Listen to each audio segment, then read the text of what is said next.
నేను టీవీఎస్ని మనస్ఫూర్తిగా అభినందిస్తున్నా.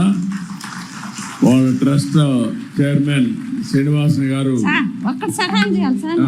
ఇప్పుడు మీ సహాయం కాదు మాకు అన్ని చెప్పు అడుగు కోరు మాకు రచ్చ కావాలి సార్. మాకు రచ్చ కావాలి సార్.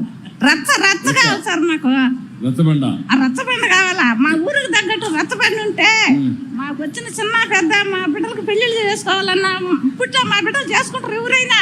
అంతవరకు పేదవాళ్ళం కదా, సైకిల్ ఊరికి కమ్యూనిటీ హాల్ కావాలి, మంచి హాల్ ఇమారు కావాలి. కావాలి మేము 10 మంది కూర్చునేదానికి. అదే అందుకని అది కావాలా. అక్కడ పెళ్లిళ్ళు కావాలని చేసుకోవచ్చు, మీటింగ్లు కావాలని పెట్టుకోవచ్చు, కూర్చోవచ్చు, కార్యాలు చేసుకోవాలన్నా ఏదైనా 10 మంది కూర్చొని మాట్లాడుకుంటాం. ఎంతమంది మీ ఊర్లో ఎంతమంది ఉంటారు? 25 కుటుంబాలు ఉన్నాం సార్ మేము. ఓకే, మంచిది. ఒక 150 మంది పెట్టేట్టుగా మంచి హాల్ కట్టిస్తాం.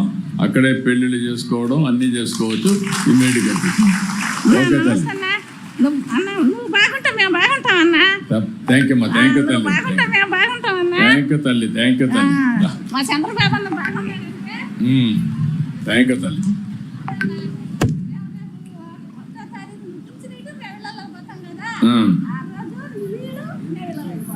ఓకే, వస్తా మీ ఇంటికి వస్తాను. తొందరలో వస్తా మీ ఇంటికి అతిథిగా, గెస్ట్గా వస్తా. ఇంటికి వస్తా. మిమ్మల్ని చూడడానికి తప్పకుండా వస్తా. నీకు చెప్పకుండా వస్తా.